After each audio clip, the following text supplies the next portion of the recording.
Hello, this is Broyar, and welcome back to another episode of our Let's Play for the Banner Saga 2.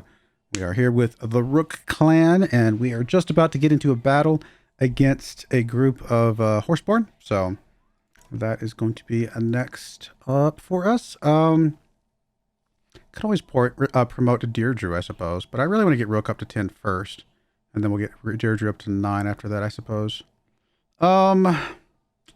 Anything I want to change about my group? I mean, I could bring one of these two in place of Oddleaf, but I like to have in the range, so I think we're going to leave Oddleaf in there for now.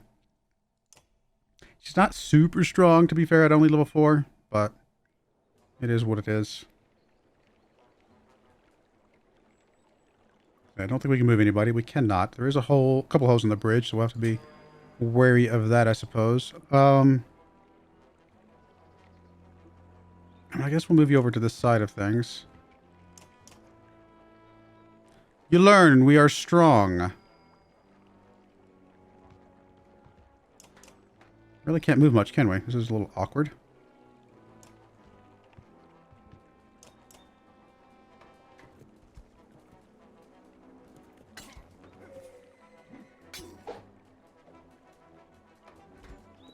Why are you picking a Hakan? That's not fair.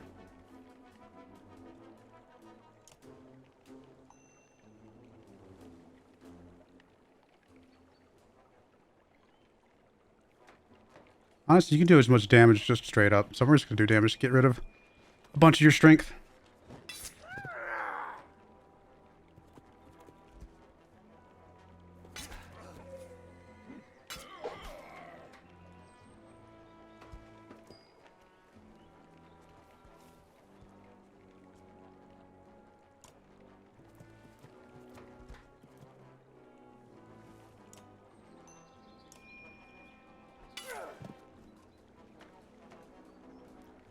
I don't know what you just said. She probably said, hey, you, get in there.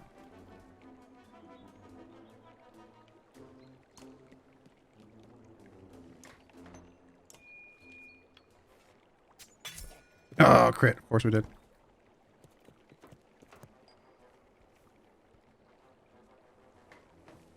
I mean, I can move you up to attack him, but I'd actually kind of rather not because... Yeah, I should not have blocked you off here. Because I want Hakan to be able to get up there. I'll just move you up a little bit. We'll just take it as is.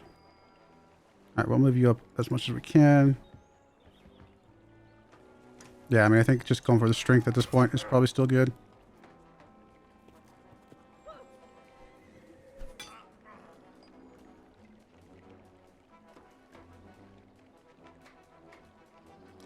I mean, I guess we just kill this person.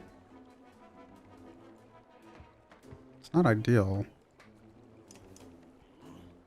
It feels silly to waste an attack.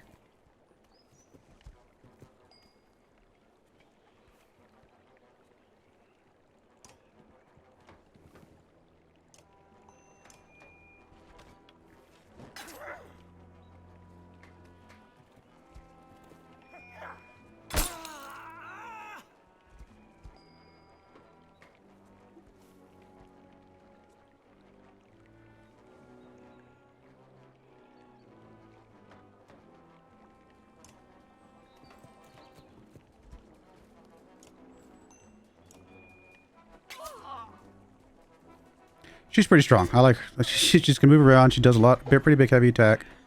She's just really good. I wish we had 2 of her, actually. Oddleaf is just not very strong with what we're trying to do here.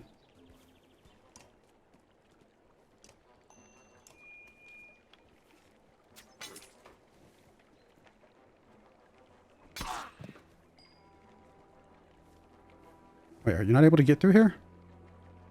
Oh, is that a single? Okay, I did not realize that was single file. I thought there was 2 side by side. Never mind. Okay, we're just going to rest you then for a second. We'll come back to you. This is very awkward for our Varl to get through.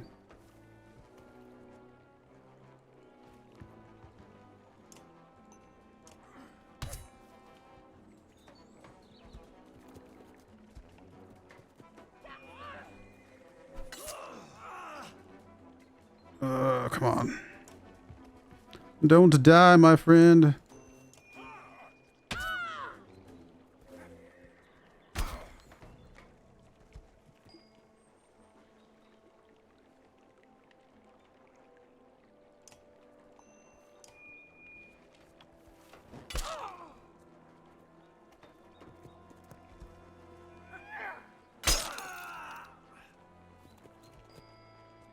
Might not be a bad idea to get Rook out of here if we have another opportunity to do so.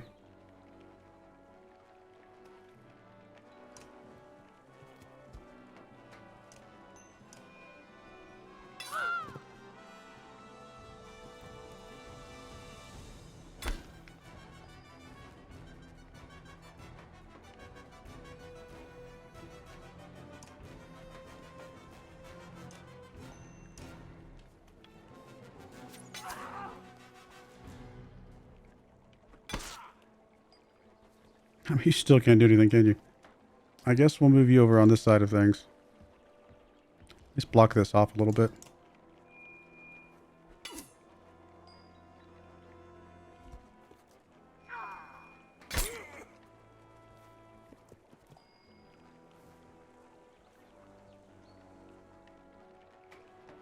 I mean, the strongest person is this person back here, so we're going to move you up and attack them. Just kill them off.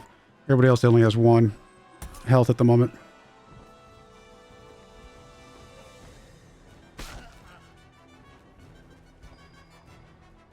I always keep skipping his turn. Okay. I was like, why haven't I had a Rook turn in a while? I guess turns getting skipped. Tempted to run down here and... I think we kill you. Yeah, I think we kill you. Looks like you're next on the list. Oh, that's all we had to do. Never mind.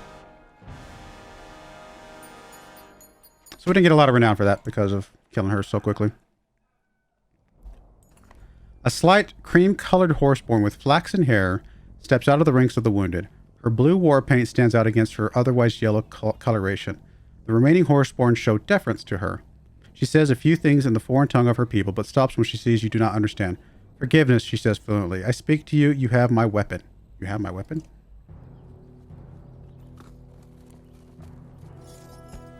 Oh, she's going to surrender.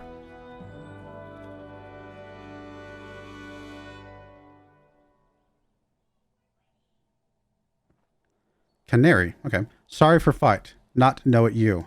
She speaks your language with confidence. What do you mean? And who are you? I lead herd. I am... The next word is long, shrill, and confusing, but certain sounds stand out. Canary?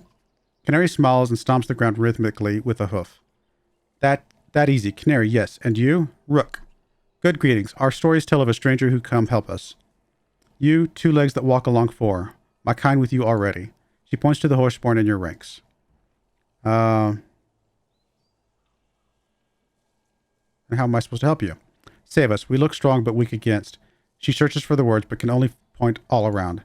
When sun stops and plains break and a god appears, follow 2 legs that walk along 4. This our story. We hold true. You see these things. The sun has stopped and I've seen the ground breaking, but what god are you talking about? Large snake, not from this plane. The serpent, it certainly could be a god. You have seen the god too. You know these signs. You lead us, we follow. Canary looks at you with a steady gaze instead of the constant movement you experience with Deirdre. Warn her that not everyone likes her horseborn. Most of the horseborn we've met have caused us harm, including you. Many of my people won't want to be near your people. Not today, but different day. Herds fight, but forget. Humans remember things a long time, a Varl even longer. Herd believes leader. We follow you, herd grows stronger. She bows again, motions to her people, and all the horseborn join your ranks at a respectful distance. All right. It's interesting we don't have a horseborn category up here.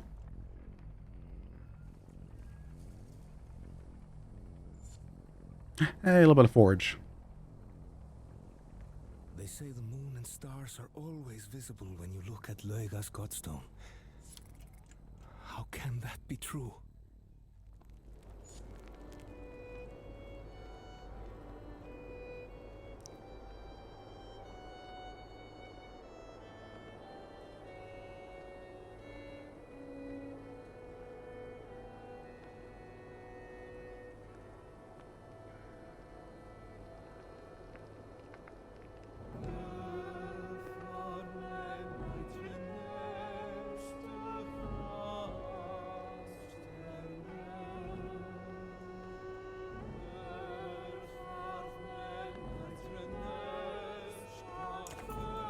The moon, her spirit, The stars her eyes, Elio says, plucking a few strings of his instrument.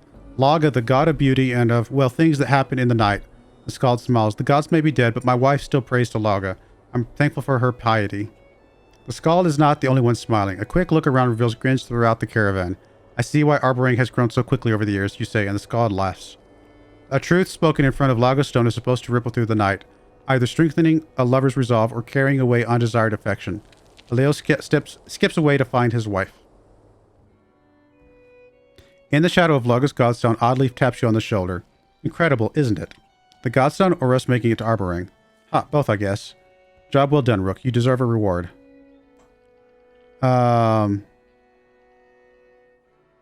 Seeing everyone here is a reward enough. Oddleaf cocks an eyebrow. I honestly can't tell if you're shy, dim-witted, or non-interested. Let's speak clearly. I've been fond of you since I was a little girl. It's probably why Aldous couldn't stand me. But we're here now, after everything, under Laga's godstone. We shouldn't have to be lonely. No, you're right. You take her hand. It's strong from daily tasks, yet somehow softer than yours. I'm glad you're willing to give it a try. Oddleaf grins, the image of beauty. She begins leading you away from everyone else. Oh, and Rook? Yes. Don't make me track you down again. You're the... Others see you smiling and watch the two of you disappear. People will talk, but who cares? Alright.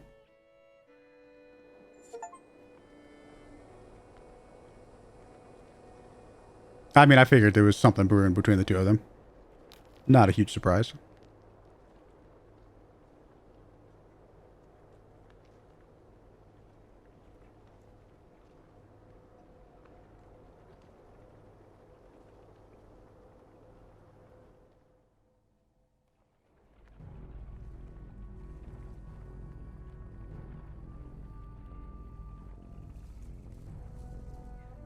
Finally, we made it. But why are so many camped outside the walls? They must have seen the darkness approaching. Wind ripples across tents, which multiply the closer you get to arboring. Dawn glitters the path, and it is clearly not all from Yoks. Rattling coughs mix with raucous laughter. Small fights break out for no apparent reason. Curious eyes grow wide as they spot the Varl and Horseborn. Mothers grab their children, men their weapons. Various clan banners snap and whip in the wind. You recognize the heraldry of Karlshus from Elio's tales and Strand's banners from previous talks with Ubin. There are even a few Cragsman banners by their muddy appearance. You also notice the division between each clan. There is no mixing or unity. I'll push ahead, Prince Ludin says. My father will want to see me, and I'll be able to find out what exactly is going on here. Ursa and a few fighters escort him through the crowds toward the walls. Old Attican's people are here, you hear a woman from your caravan shout. I have to check on him. Others are finding familiar clans and kin as well, slowly drifting from your banner. Bring them here. Bring Attican and those to join it to us. Say nothing, let them choose. That's fine. Many more are invited to rest among the warm fires, with friends taking their food with them. Your numbers dwindle. The idea of your solitary clan under the Skogar banner begins to gutter. We lost a bunch of... We actually lost all our clansmen. All of our spies, too. Where the crowd is the most dense in volume and numbers, the caravan comes to a stop. Ahead, you notice a sharp line where the tents and people stop. The ground beyond is pinned with arrows, not much else. A few hundred yards of empty space between these people and Arporing's walls. What is this, you ask, confused by all you are taking in? That's the peaceful bit, an old fighter says near you. He looks the type who has seen enough things to lack enthusiasm for much of anything. The king's men can't kill us from the walls, and we can't kill them from here. What's causing the fighting, you ask? The man smiles, his face unaccustomed to the action. Come on, Sunder Slayer, he says. It's the same thing that causes every fight. They've got something we want. King's got food and protective walls. We're starving out here, facing that rolling darkness. His words deal you a heavy blow. So Arboring's at war, the man laughs a wicked laugh. That's putting it lightly, he says. From what I can tell, this is the rest of our kind. You brought the last of the Varl and even dragged in some worthless horseborn. This fights for survival. Winner lives, loser's gone forever. His laugh turns into hysteria, and you leave unsettled. Okay. Great. The Yoks are tended and tents aligned as best as possible. Some are repairing their armor, others look anxious to talk to various clans. The Varl King's eyes scan the fields as he approaches. I want to know what's going on here as much as you, he says, but we'd better find a way to defend our gear and supplies. These other clans could form a mob if they discover we have food, but we don't have food. Seeing the angry eyes all around you, you agree. We've got an issue, Oddleaf says. I don't know why, but the other clans don't like the Horseborn, or the Varl for that matter. They're starting to trouble, and I'm going to stop it. You decide what to do. Let's go with Oddleaf to stop the troublemakers. Skathak has his weapons drawn, and a few Varl are standing near him with shields up. Humans in growing numbers are hurling every sort of curse at them. What's the problem here? The problem is you brought a bunch of animals with you, and I don't have them tied up properly, a man shouts. The fighters around him laugh, bark, and whip ropes in the air. You hear the Varl growl. The man glances at you, uneasy about the look in your eyes.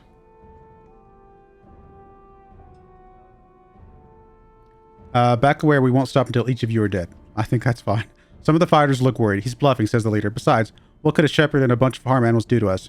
You look the man in the eye. I'm the Sunder Slayer from Skogur. You say, What do you think I can do? The fighters turn as one and flee, and you return to the head of the caravan. As soon as you find a stump on which to sit, you look up to see Rugga returning to the caravan. Backed by nearly 50 fighters, the former governor approaches your camp. Everyone looks toward the two of you, more out of curiosity than concern. I've discovered what these battle lines are all about, Rugga says. The king's shut his people out. These clans are here to see what he feeds, that he feeds and protects his people as he is supposed to, and they've chosen me to lead that cause. Okay. The tent flaps closed, leaving you and Rugga alone, both armed. No need to mince words now, is there? I know you want to kill me. Only when I think about how you betrayed us. Then let's be clear. If either of us leaves this tent without the other, the fields around us will turn red. Then say what you come to say before I do something stupid. Rugga snorts his amusement. I wasn't making that stuff up outside about the king. He really has shut all of us out. It started a few months ago when he started stockpiling food and slowing trade. Once the wealthy families were all pulled inside the walls, he shut the gates. The only thing he said is that he can't feed everyone.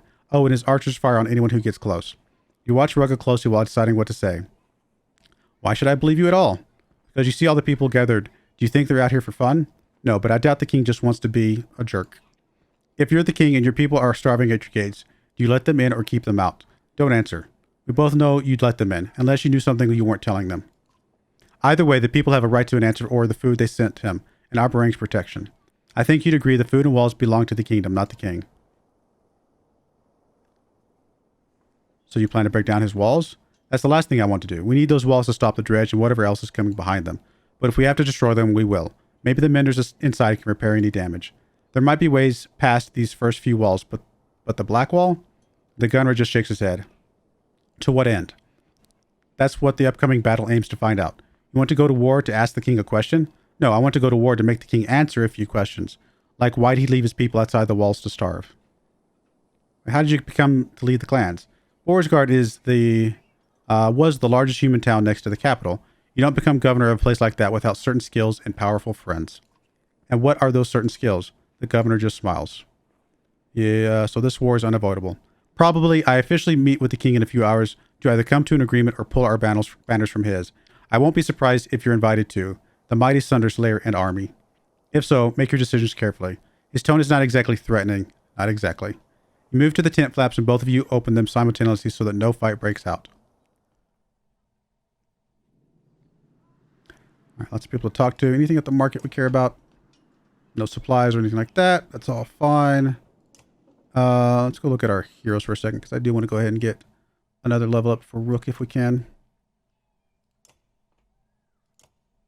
One step closer to level 10. We'll just keep maxing him out on some of his points just like we've done with the other guys because he's going to get all the talents later anyway. We'll give him a shield and we'll give him a point there. That's going to be fine. So obviously we need 21 to get him another to level 10 and that'll be a good place to be. Meeting tent. All right, let's talk to some of these guys. The Scald is tying a dyed strip of cloth into his daughter's hair, but sends her off to play as you near. We've come all this way for war. With luck, I might change their minds and be the reed that would stop the wind. You've got a lyric for every moment, don't you? Of course, plenty before us have been in similar situations or written about it. We think our lives are unique. We only think our lives are unique. If peace is not an option, is there a Scald song for that? Plenty, but I'll tell you what I'd do. Save the families who can't save themselves. I can't imagine if my wife and child were left out here, like they don't deserve the same protection as others. Aleo's words flood your thoughts as you walk away.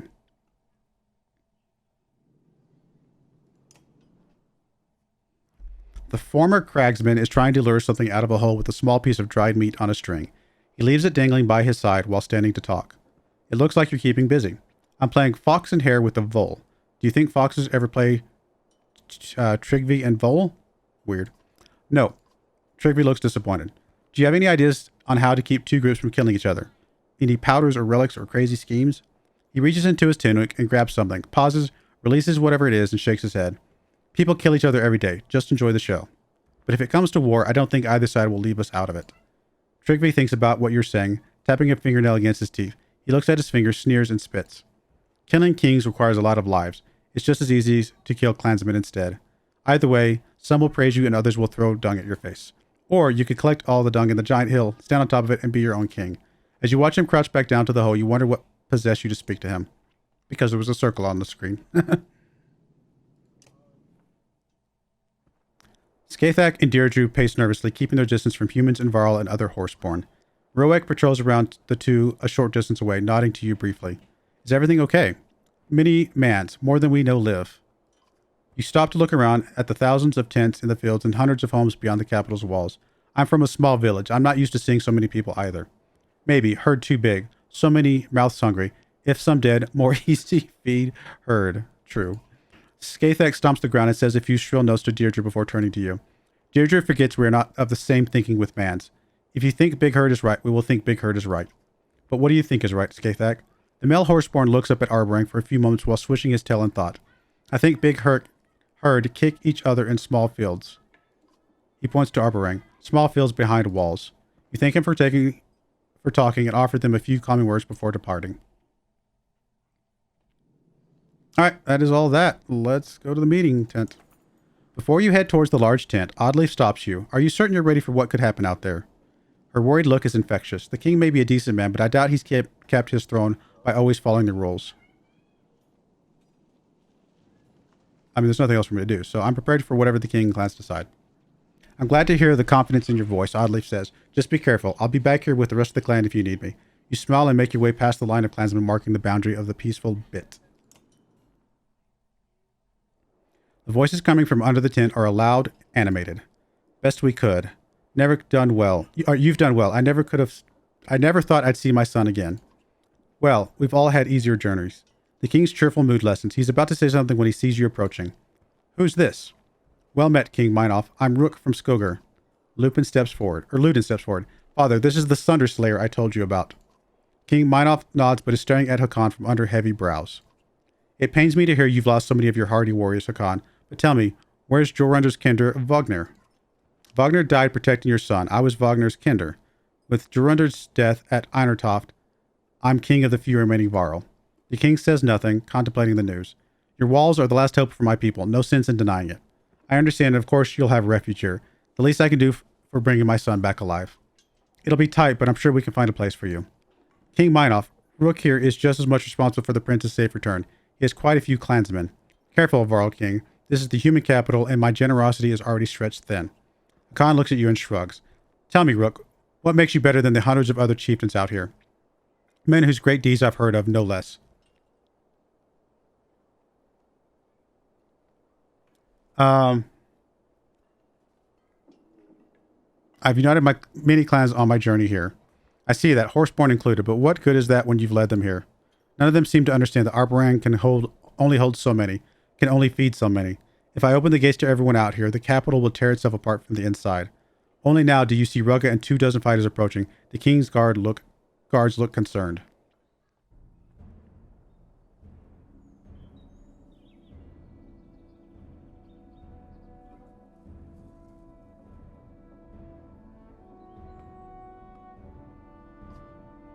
Rugga. Meinhof. I should have killed you when I had the chance. Get in line. You tried, remember?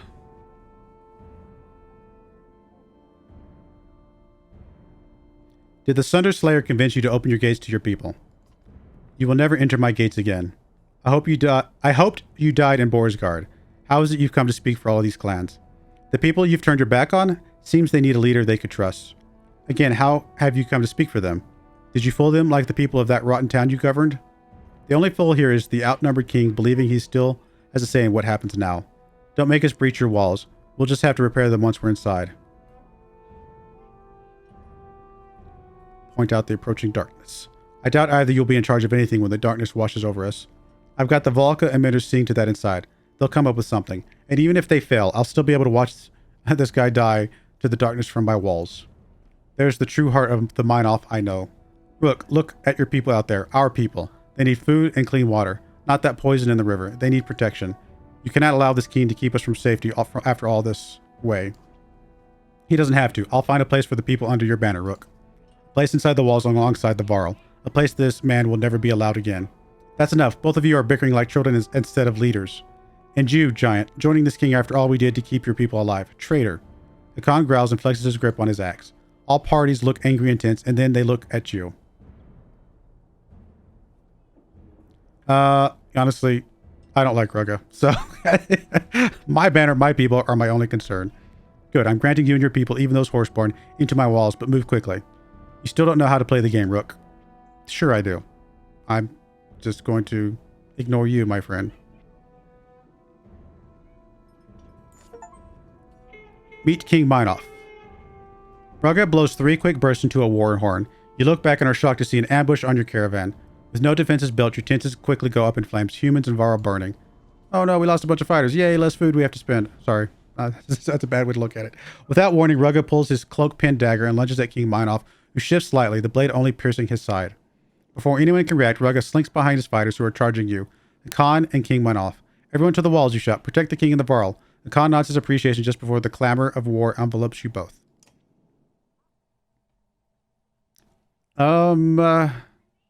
Yeah, I'm okay with who we got. Although Canary, oh wow. You know what? She might be better than her. What's your ability? So you have the poison tip. Where did the poison tip go? All right, well then Canary's my new favorite because I like the poison tip. I will give you. You're only 1 level away from this thing, which is awesome.